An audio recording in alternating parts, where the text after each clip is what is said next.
বাড়িটা মোড়ল বাড়ি নামে পরিচিত। পদ্মজার দাদার নাম ছিল মিয়াফর মোড়ল। তিনি গ্রামের একজন সম্মানিত লোক ছিলেন। 6 কাঠা জমির উপর টিনের বিশাল বাড়ি বানিয়েছিলেন 4 ছেলের জন্য। 2 ছেলে 16 বছর আগে 1971 সালে যুদ্ধে নিহত হয়েছে। দুজনই টকবকে যুবক ছিল, আর একজন 8 বছর বয়সে কলেরা রোগে গত হলো। বাকি রইল মোর্শেদ মোড়ল। বর্তমানে এই বাড়ি মোর্শেদের অধীনে, যদিও তিনি থাকেন না সবসময়। পুরো বাড়ির চারপাশ জুড়ে গাছগাছালি, বাড়ির পেছনে নদী। রাত 9টা বাজলেই পরিবেশ নিশুতি রাতের রূপ ধারণ করে। রাতের এই নির্জন প্রান্তর ঝিঝি পোকার ডাকে ছেয়ে গেছে। ঝিঝি পোকার সাথে পদ্মজার ভাঙা কান্না মিলেমিশে ভৌতিক পরিবেশের সৃষ্টি করেছে। মনে হচ্ছে কোনো আত্মা তার ইহ জীবনে না পাওয়া কোনো বস্তুর শোকে এমন মরা কান্না সুর ধরেছে। হেমলতা পদ্মজাকে টেনে পাশে বসান। পদ্মজা ডান হাতের উল্টো পাশ দিয়ে চোখের জল মুছে হেমলতাকে বলল, মামা সৌদিতে যাওয়ার আগের দিন আমাদের সবার দাওয়াত ছিল না নানা বাড়ি? খালামণি ভাই বোনেরা এসেছিল। সেদিন ঢাকা থেকে যাত্রার লোক আসছিল স্কুলে, মনে আছে আম্মা? আছে। উঠোনে ধপ করে একটা আওয়াজ হয়। হেমলতা পদ্মজা কেঁপে উঠল। পূর্ণা প্রেমা দরজায় কান পেতে রেখেছিল মা বোনের কথা শুনতে। হুট করে কিছু একটা পড়ে যাওয়ার আওয়াজ হওয়াতে দুজন ভয় পেয়ে যায়। দরজা ঠেলে হুড়মুড়িয়ে রুমে ঢুকে পড়ে। হেমলতা বড় মেয়ের সাথে গোপন বৈঠক ভেঙে দ্রুত বারান্দায় এসে দাঁড়ায়। উঠানে বিদ্যুৎ নেই, হারিকেন জ্বালানো। পেছনে 3 মেয়ে এসে দাঁড়িয়েছে। একজন মায়ের 3 মেয়ে নিয়ে একা এত বড় বাড়িতে বাস করাটাও যুদ্ধ বটে। হেমলতা গলা উঁচিয়ে প্রশ্ন করলেন, কে ওখানে? আমি। চিরপরিচিত এই কণ্ঠ চিনতে হেমলতার বিড়ম্বনা হলো না। তিনি ব্যস্ত পায়ে উঠানে নেমে আসেন। গেটের পাশে মোর্শেদ মোড়ল পড়ে রয়েছে, গায়ে চাদর। হাঁপুড়ের মতো বুক উঠানামা করছে তার, যেন দম ফুরিয়ে যাচ্ছে। হেমলতা দুহাতে মোর্শেদের আঁকড়ে ধরলেন। পদ্মজা পূর্ণা দৌড়ে আসে। মোর্শেদের এনফাইসিমা রোগ আছে। এই রোগে অল্প চলাফেরাতে শ্বাস টানের উপক্রম হয় এবং দম ফুরিয়ে যায়। মা মেয়ে মিলে মোর্শেদকে ধরে রুমে নিয়ে আসে। মোর্শেদ এভাবেই হুটহাট বাড়ি আসে, কখনো কাঠ টাকা ভরে, কখনো নিশুতি রাতে, কখনো কাঠ ফাটা রোদে। মোর্শেদ মোড়লই এনফাইসিমা রোগটা ধরা পড়ে 7 বছর আগে। মোর্শেদের অ্যাজমা ছিল, আবার ধূমপানে খুব আসক্ত ছিলেন। ফলে ফুসফুসের এই রোগটি খুব দ্রুত আক্রমণ করে বসে। মোর্শেদ খানিকটা সুস্থ হয়ে রাত 1টার দিকে ঘুমালেন। পূর্ণা প্রেমা রুমে গিয়ে শুয়ে পড়েছে। পদ্মজা বারান্দার রুমে ঝিম মেরে বসে আছে। জানালার বাইরে চোখের দৃষ্টি, জ্যোৎস্না গলে গলে পড়ছে। কি সুন্দর দৃশ্য। পদ্মজার মন বলছে মা আসবে তার খোঁজে, পুরোটা ঘটনা শুনতে আসবে। সত্যি তাই হলো। কিছুক্ষণ পরই হেমলতা আসলেন। আম্মা, বাতিটা নিভিয়ে দাও। হেমলতা বাতি নিভিয়ে পদ্মজার পাশে বসেন। পদ্মজা তৈরি ছিল, তবু অপ্রস্তুত হয়ে পড়ে। খুব অস্বস্তি হচ্ছে। সে গোপনে দীর্ঘশ্বাস ছাড়ল। পদ্মজা তখন ক্লাস 4-এর ছাত্রী, বয়স 10 ছিল। খুব কম বয়সেই তাকে স্কুলে পাঠানো শুরু করে হেমলতা। সেদিন নানা বাড়িতে সবার দাওয়াত পড়ে। হানিফ চলে যাবে সৌদিতে, তাই এত আয়োজন। পরিবারের মিলন আসর বসে। স্কুলের মাঠেও সেদিন নাচ গান অনুষ্ঠিত হয়। বাড়ির সবাই সেখানেই চলে যায়। বাড়িতে থাকে শুধু পদ্মজা, পদ্মজার বৃদ্ধ নানা আর হানিফ। পদ্মজা ঘুমে ছিল, তাই বাকিদের সাথে যেতে পারেনি। যখন ঘুম ভাঙে আবিষ্কার করলো বাড়িতে কেউ নেই। মোর্শেদ হঠাৎ করে অসুস্থ হওয়াতে হেমলতা বাপের বাড়িতে উপস্থিত ছিল না।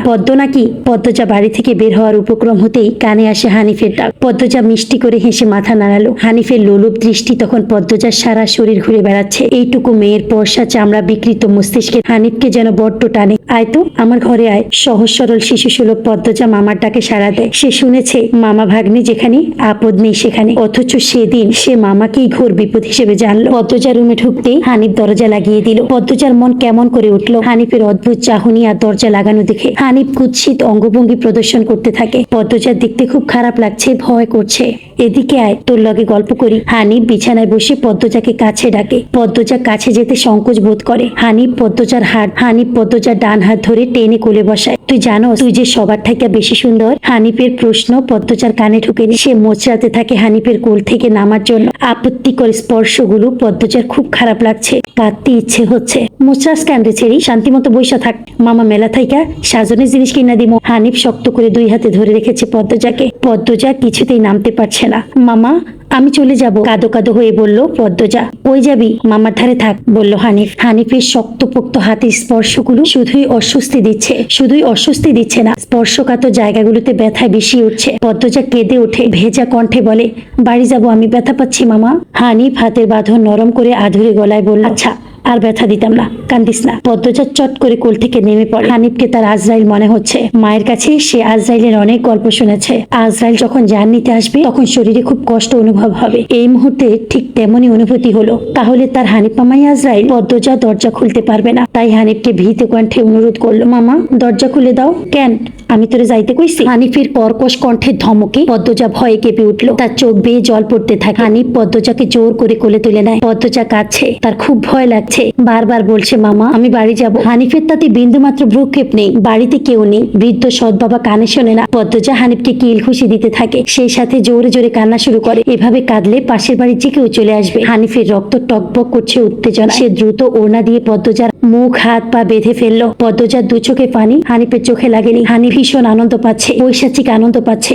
সে সিগারেট জ্বালায়, খুব আনন্দ হলে তার সিগারেট টানতে ইচ্ছে হয়। সিগারেট টানতে গিয়ে মাথায় আসে নৃশংস ইচ্ছে। নাক মুখ দিয়ে ধোঁয়া উড়িয়ে সিগারেট দুই আঙ্গুলের মাঝে রেখে পদ্মজার বাম পায়ের তালুতে চাপ দিয়ে ধরে রাখে। পদ্মজা হাউমাউ করে কেঁদে উঠল। হেমলতা দুহাতে শক্ত করে মেয়েকে বুকের সাথে জড়িয়ে ধরেন। পদ্মজা কাঁদতে কাঁদতে বলল, আম্মা তখন আমার খুব কষ্ট হচ্ছিল, আমার দমটা বের হয়ে যাচ্ছে মনে হচ্ছিল। আমি তোমাকে খুব ডাকছি আম্মা, তুমি আসোনি। পদ্মজার কথাগুলো হেমলতার বুক রক্তাক্ত করে দেয়। এ যেন 1971 সালের পাকিস্তানিদের নৃশংসতা। নিজের চোখে তিনি দেখেছেন পাকিস্তানিদের নিষ্ঠুরতা। হেমলতা নির্বাক বাকরুদ্ধ, শুধু অনুভব হচ্ছে তার বুকে পড়ে আদরের পদ্মজা হাউমাউ করে কাঁদছে। সর্বাঙ্গ যেন কাঁপছে। হানিফকে ক্ষত বিক্ষত করে দিতে হাত নিষ্পিস করছে। সেদিন একটুর জন্য পদ্মজা ধর্ষণ হয়নি। বাড়িতে সবাই ফিরে এসেছিল। পদ্মজা পোড়া স্থানের যন্ত্রণা সহ্য করতে না পেরে অচেতন হয়। বাকিটুকু আর পদ্মজাকে বলতে হয়নি। হেমলতা জানেন পদ্মজার গা কাঁপিয়ে জ্বর আসে। 21 দিন বিছানায় ছিল। ততদিনে হানিফ দেশ ছেড়ে চলে যায়। পদ্মজা ভয়ে লজ্জায় ঘটনাটি কাউকে বলেনি। পায়ের পোড়া দাগ দেখে যখন হেমলতা প্রশ্ন করেছিল পা এমন ভাবে পড়লো কি করে, পদ্মজা সহজভাবে জবাব দিয়েছিল, চুলার কাছে গিয়েছিলাম, চুলার লাকড়ির আগায় পা লাগছিল।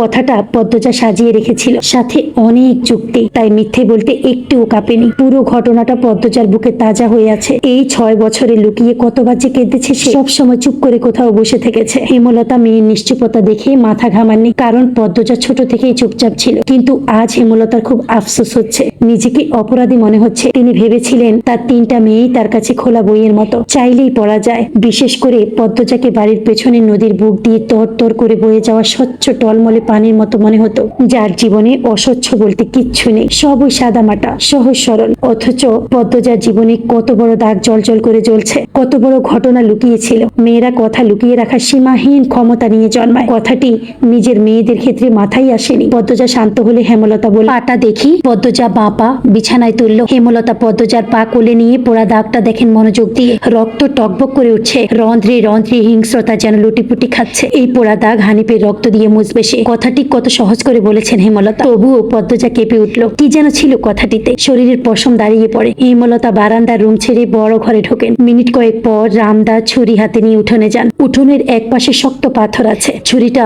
পাথরে ঘষতে থাকলেন সাবধানে। ঘষতে ঘষতে পাথর গরম হয়ে আগুনের স্ফুলিঙ্গ দেখা যায়। মনে হয় ধার হয়ে গেছে। পদ্মজা বারান্দা থেকে দেখছে। অজানা আশঙ্কায় তার বুক কাঁপছে। হেমলতা বারান্দা পেরিয়ে রুমে ঢুকতে যাবে, তখন পদ্মজা উৎকণ্ঠিত গলায় ডাকলো, আম্মা, আন্নার চাচার এক মেয়ে নিখোঁজ। শুনেছিস তো বড়দের মুখে? সেই মেয়ের ধর্ষক হানিফ ধর্ষণের পর ফুতে ফেলেছে। অলন্দপুরের এই একটা মানুষই এতটা নৃশংস। আমি তখন ঢাকা পড়তাম, বাড়ি এসে জানতে পারি ঘটনা। আম্মার অনুরোধে আর কান্নায় আমি সেদিন মুখ খুলিনি। এত বড় পাপ চেপে যায়, সেই শাস্তি আমি ধীরে ধীরে পাচ্ছিলাম। আজ পুরোপুরি পেয়ে গেলাম। আমার পাপের শাস্তি শেষ হয়েছে। হেমলতা কথা শেষ করে জায়গা ত্যাগ করলেন। কি ধারালো প্রতিটি বাক্য! হেমলতার মুখ দিয়ে যেন আগুনের স্ফুলিঙ্গ বের হচ্ছে। পদ্মজার মস্তিষ্ক শূন্য হয়ে পড়ে।